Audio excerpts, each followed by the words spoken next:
اعوذ باللہ من الشیطان الرجیم بسم اللہ الرحمن الرحیم۔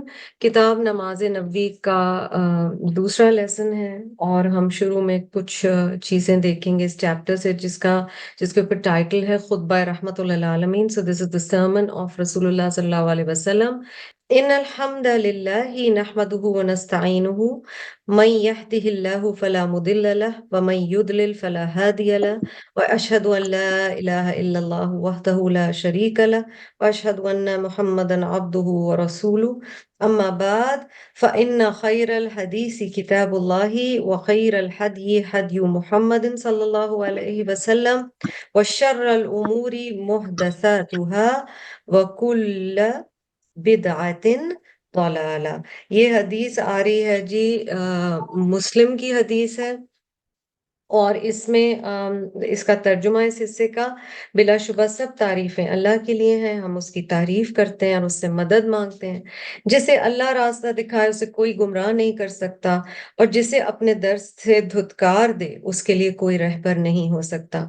اور میں گواہی دیتا ہوں کہ معبود برحق یعنی the true deity to be worshipped صرف اللہ تعالیٰ ہے، وہ اکیلا ہے، اس کا کوئی شریک نہیں۔ اور میں گواہی دیتا ہوں کہ محمد صلی اللہ علیہ وسلم اس کے بندے اور اس کے رسول ہیں۔ حمد اور صلات کے بعد یقیناً تمام باتوں سے بہتر اللہ تعالیٰ کی کتاب ہے۔ یہ جو خاص الفاظ ہیں نا نبی صلی اللہ علیہ وسلم کے خطبات کے، یہ آپ کو کئی دفعہ خطبہ عیدین میں ملتا ہے جب آپ عید کی نماز پڑھنے جاتے ہیں۔ سب باتوں سے بہتر بات اللہ کی کتاب ہے، اور تمام طریقوں سے بہتر طریقہ محمد صلی اللہ علیہ وسلم کا ہے، اور تمام کاموں سے بدترین کام وہ ہیں جو اللہ کے دین میں اپنی طرف سے ایجاد کی جائیں یا نکالے جائیں، اور ہر بدعت گمراہی ہے۔ بدعہ کا لفظ آپ نے بہت دفعہ سنا ہوگا، people get very upset or triggered by it. We should use it carefully. However, if you remember when we discussed that Allah is Badi'us Samawati wal Ard, Ba Dal Ain is the root. تو جہاں با دال عین route ہوتا ہے اس کا مطلب ہوتا ہے کسی چیز کو اوریجنیٹ کرنا یا نیا بنانا۔ بدعہ وہ چیز ہے جو اوریجنیٹ کی جا رہی ہے، یعنی دین میں اس کی کوئی اصل موجود نہیں تھی۔ The Prophet صلی اللہ علیہ وسلم didn't advise us to do it.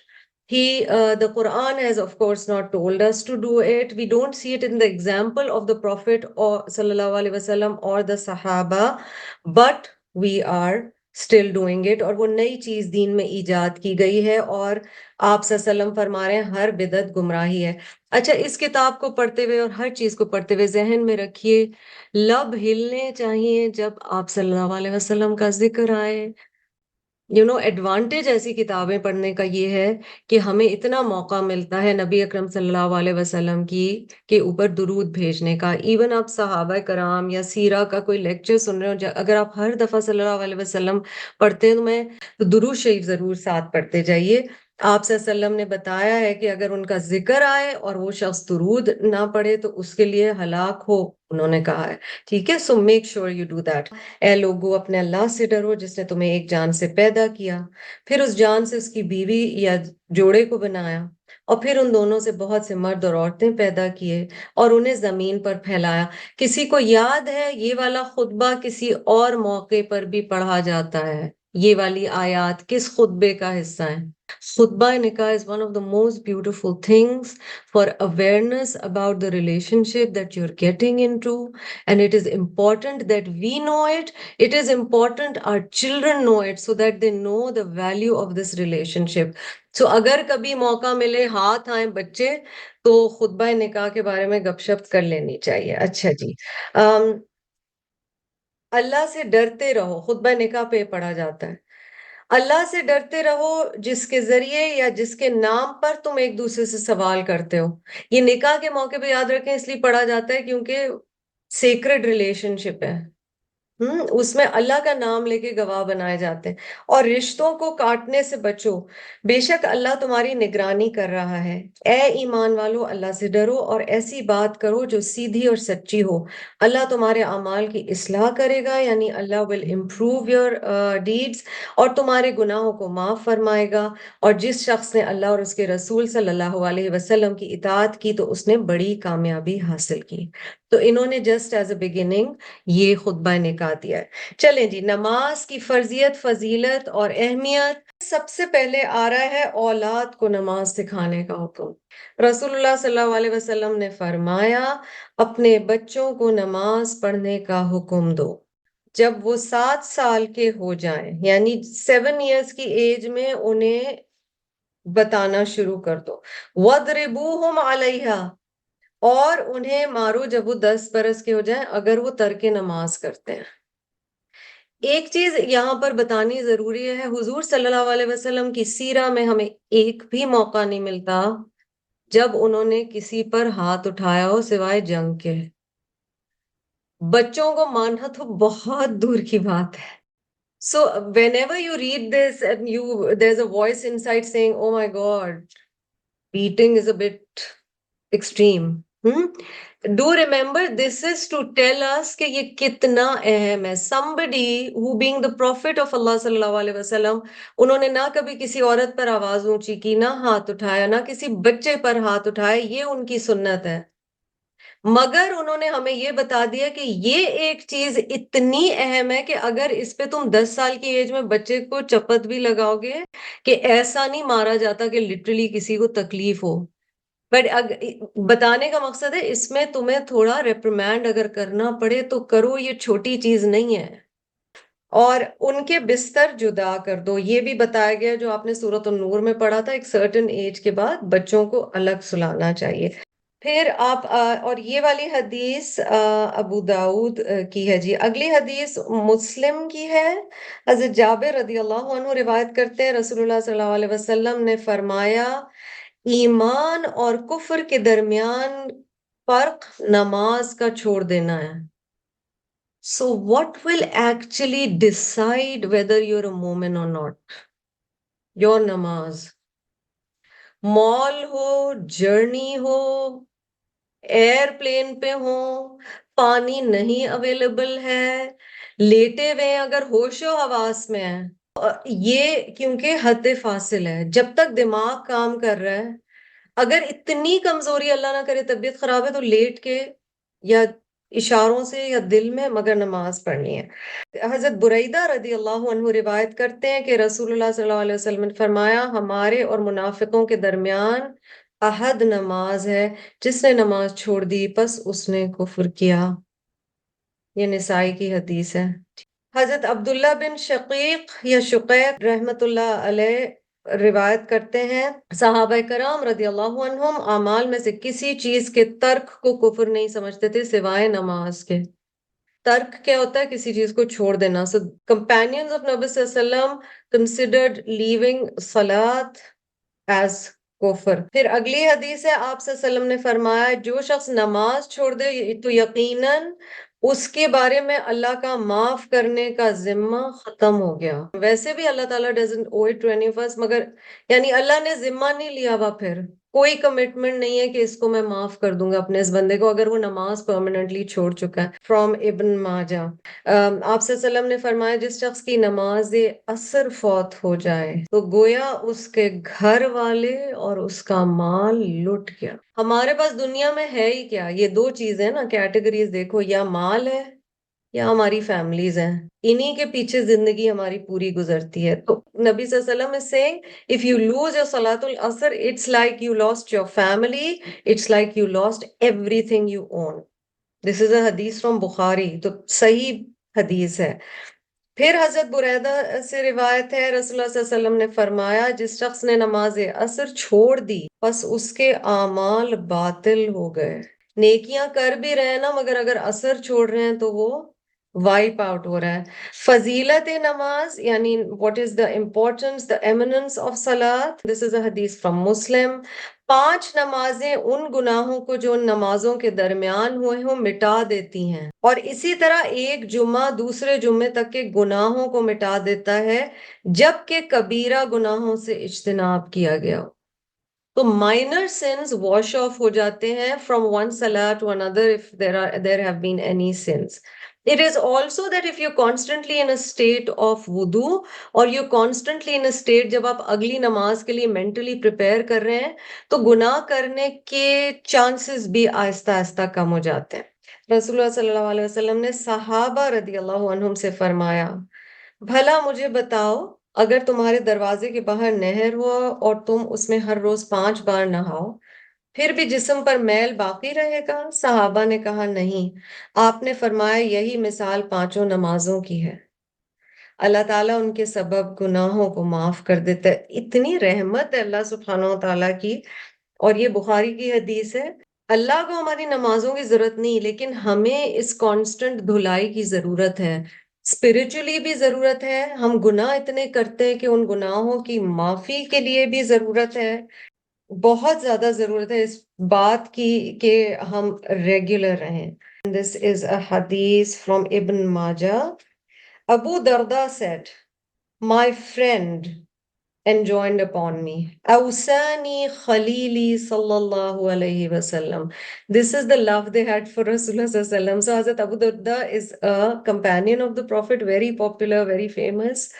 اور وہ کہتے ہیں مجھے میرے دوست نے نصیحت کی تھی، میرے خلیل نے نصیحت کی تھی۔ اتنی پیاری بات۔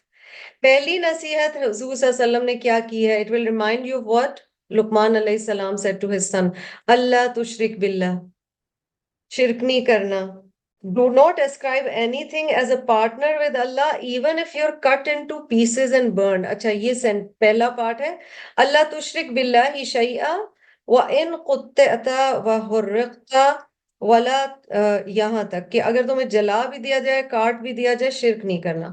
وَلَا تَتْرُكْ صَلَاةَ مَكْتُوبَہ، اور جو صلاۃ تم پہ obligatory ہے وہ نہیں چھوڑنا، ٹھیک ہے؟ Do not abandon a prescribed salah deliberately, for he who abandoned it deliberately, indeed Allah's protection became free from him. یہ پیچھے اس میں بھی آیا، ٹھیک ہے، کہ اللہ کا پھر ذمہ نہیں ہے۔ اب دیکھو تھرڈ چیز کیا کہہ رہے ہیں، شرک، نماز، and what is the third thing جس کو بڑا لائٹلی لیا جا رہا ہے؟ پلیز اپنے گھروں میں یہ کانورسیشنز کریں، اپنے بچوں سے کانورسیشنز کریں۔ تھرڈ تھنگ کیا کہہ رہے ہیں؟ وَلَا تَشْرَبِ الْخَمْرِ، and do not drink alcohol فَإِنَّهَا مِفْتَاحُ كُلِّ شَرٍ، کیونکہ یہ ہر گناہ کی چابی ہے۔ Indeed, it is a key to all evil. Alcohol, weed, any kind of intoxicant, do not even go. فضیلت نماز پہ ہم چل رہے تھے، اور نہر والی بات ہم نے کی۔ پھر اگلی حدیث حضرت انس سے ہے، ایک شخص نے رسول اللہ صلی اللہ علیہ وسلم کی خدمت میں حاضر ہو کر عرض کیا کہ میں نے گناہ کیا اور بطور سزا میں حد کو پہنچا ہوں، پس مجھ پر حد قائم کریں۔ He had committed some major sin. He's come to confess in front of Rasulullah sallallahu alaihi wasallam, and he is so uneasy and so guilty. He's saying آپ مجھ پہ حد لگائیں۔ حد کا مطلب ہے جو punishment اسلامک law میں، شریعہ میں ہے۔ He's saying مجھے پنش کریں۔ The beautiful thing is the hadith is ignoring, or the writer is not mentioning exactly گناہ کیا تھا۔ That should be our attitude. جو سیکھنا ہے سیکھ لو، لوگوں کے گناہوں پہ نظر نہیں کرو۔ آپ نے اس سے حد کا حال دریافت نہیں پوچھا، یعنی یہ نہیں پوچھا کہ کون سا گناہ کیا ہے۔ حضور صلی اللہ علیہ وسلم نے اس شخص سے نہیں پوچھا تم نے کون سا گناہ کیا ہے۔ امیجن کریں ہمارے پاس کوئی آئے، ہمارا بچہ آتا ہے، ہم سب سے پہلے پوچھیں گے تم یہ بتاؤ تم نے کیا کیا ہے۔ نبی صلی اللہ علیہ وسلم از ناٹ آسکنگ۔ اتنے میں نماز کا وقت آ گیا، اس شخص نے آپ کے ساتھ نماز پڑھی، جب آپ نماز پڑھ چکے تو وہ شخص پھر کھڑا ہو گیا، کہنے لگا اے اللہ کے رسول صلی اللہ علیہ وسلم، ڈیفینیٹلی میں حد کو پہنچا ہوں، پس مجھ پر اللہ کا حکم نافذ کریں۔ آپ نے فرمایا کیا تو نے ہمارے ساتھ نماز نہیں پڑھی؟ اس نے کہا پڑھی ہے۔ آپ صلی اللہ علیہ وسلم نے فرمایا اللہ نے تیرا گناہ بخش دیا ہے۔ This is so beautiful. اچھا do remember وَمَا يَنْتِقُ عَنِ الْحَوَىٰ، نبی صلی اللہ علیہ وسلم اپنی مرضی سے کچھ نہیں بولتے تھے۔ ان پہ یوحا جو وحی کی جاتی تھی نا، وہ اس کی روشنی میں بولتے تھے۔ سو اللہ کی طرف سے آیا تھا کہ یہ معاف ہو گیا۔ There have been cases where to set a precedent he did punish somebody. But حضور صلی اللہ علیہ وسلم نے کیا دیکھا؟ آپ کو کیا لگتا ہے کہ یہاں پر آپ صلی اللہ علیہ وسلم یہ بھی تو کہہ سکتے تھے ہاں تمہاری پنشمنٹ ہونے والی ہے؟ کیوں آپ صلی اللہ علیہ وسلم نے کہا کہ بس تمہارا گناہ معاف ہو گیا؟ اللہ نے تو بتایا ہوگا، بٹ کیوں؟ اگر لگ رہا ہے کہ کوئی آلریڈی گلٹی ہے، اچھا یہ نہیں ہے معاملہ کہ بندہ کہے کہ میں یہ گناہ کر رہی ہوں اور میں کنٹینیو کر رہی ہوں یہ گناہ، لیکن میں نماز پڑھ رہی ہوں، تو دیکھیں میں نے وہ حدیث پڑھی تھی نا تو معاف ہو گیا۔ اس شخص نے توبہ کی ہے، سزا پانے کو بھی تیار ہے، وہ کہہ رہے ہیں مجھے پنش کریں۔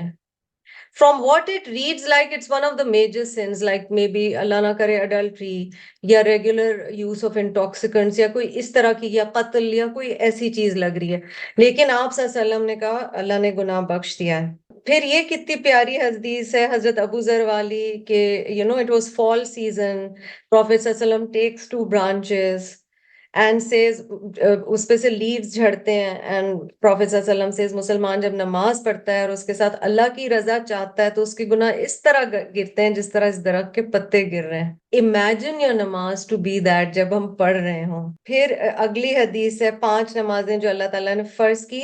اس حدیث میں بڑا پیارا ہے جس نے اچھا وضو کیا، ان نمازوں کو خشوع کے ساتھ پڑھا، ان کا رکوع پورا کیا۔ رکوع پورا کیا کیا مطلب ہے؟ Slow, every movement has to be very calm, mellow, اللہ سے کانورسیشن والی۔ اس نمازی کے لیے اللہ کا عہد ہے کہ وہ اس کو بخش دے گا۔ یہ حدیث ہے ابو داؤد کی جی۔ پھر ہے کہ آگ میں شخص نہیں داخل ہوتا جو فجر اور عصر پڑھے گا، مسلم کی حدیث بتائی گئی ہے۔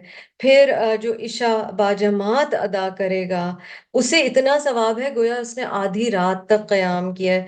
میں پڑھ کے سوچی تھی آدمیوں کے لیے کیا کیا راستے ہیں، اللہ تعالیٰ دل مسجد سے لگا دے۔ اور پھر صبح کی نماز باجماعت پڑھی تو اتنا ثواب پایا گویا تمام رات نماز پڑھی ہے۔ عشاء اور فجر جو مرد پڑھ لیتا ہے جماعت کے ساتھ وہ سمجھے پوری رات کی عبادت اس کی کاؤنٹ ہو گئی۔ So encourage the men to do it۔ پھر اللہ کی امان میں آ جاتا ہے وہ شخص جس نے صبح کی نماز پڑھی ہے نا، یہ مسلم کی حدیث میں آیا۔ پھر یہ بڑی پیاری حدیث ہے اور یہ ہمارے لیے بھی اپلائی کرتی ہے۔ تمہارے پاس فرشتے رات اور دن کو آتے ہیں، آنے اور جانے والے فرشتے نماز فجر اور نماز عصر میں جمع ہوتے ہیں۔ جو فرشتے رات کو رہے وہ آسمان کو چڑھتے ہیں تو ان کا رب ان سے پوچھتا ہے، حالانکہ وہ اپنے بندوں کے حال خوب جانتا ہے، تم نے میرے بندوں کس حال میں چھوڑا؟ وہ کہتے ہیں ہم نے ان کو اس حال میں چھوڑا کہ وہ نماز پڑھتے تھے، اور ہم ان کے پاس اس حال میں گئے کہ وہ نماز پڑھتے تھے۔ یہ جو 2 ٹائمنگز ہیں نا فجر اور عصر، آپ بار بار ذکر دیکھ رہے ہیں اس حدیث میں جو کہ بخاری کی حدیث ہے، یہاں بھی بتایا گیا ہے۔ یہ حدیث بڑی اہم ہے، اللہ ہمیں اس سے بچائے۔ رسول اللہ صلی اللہ علیہ وسلم نے فرمایا منافقین پر فجر اور عشاء سے زیادہ بھاری کوئی نماز نہیں۔ اللہ پاک ہمارے لیے آسانی فرمائے۔ اگر انہیں نمازوں کا ثواب معلوم ہو جائے تو وہ ان میں ضرور پہنچیں، اگرچہ انہیں سرین پر چلنا پڑے۔ یعنی سرین کا مطلب ہے کہ آپ گھسٹ گھسٹ کے آ رہے ہیں، even if you can't walk, کسی کی کوئی فزیکل ایلمنٹ ہے وہ چل نہیں سکتا تو وہ گھسٹ گھسٹ کے بھی آئے گا، کرال کر کے بھی جائے گا، اگر پتہ چل جائے کہ ان 2 نمازوں کا اجر کتنا زیادہ ہے۔ May Allah forgive us because یہ جو 2 نمازیں جن کا بار بار ذکر ہے، اور نبی صلی اللہ علیہ وسلم کو نماز عصر اتنی پیاری تھی کہ جب جنگ خندق کے دن کفار کے حملے اور تیر اندازی کے سبب یہ نماز فوت ہو گئی۔ اب آپ سوچیں جنگ میں نماز عصر فوت ہوئی ہے، آپ کو شدید رنج پہنچا، اور نبی صلی اللہ علیہ وسلم وہ شخص ہیں جو اٹ از ویری ریئر کہ انہوں نے کسی کو کرس کیا ہو یا بد دعا دی ہو۔ But the Prophet صلی اللہ علیہ وسلم is saying ہمیں کافروں نے درمیانی نماز سے باز رکھا، اللہ تعالیٰ ان کے گھروں اور قبروں کو آگ سے بھر دے۔ کہاں یہ کہ ہم اتنی چھوٹی چیزوں پہ یہ نمازیں کئی دفعہ چھوڑ دیتے ہیں۔ جزاکم اللہ خیرن کثیرہ۔ السلام علیکم ورحمۃ اللہ وبرکاتہ۔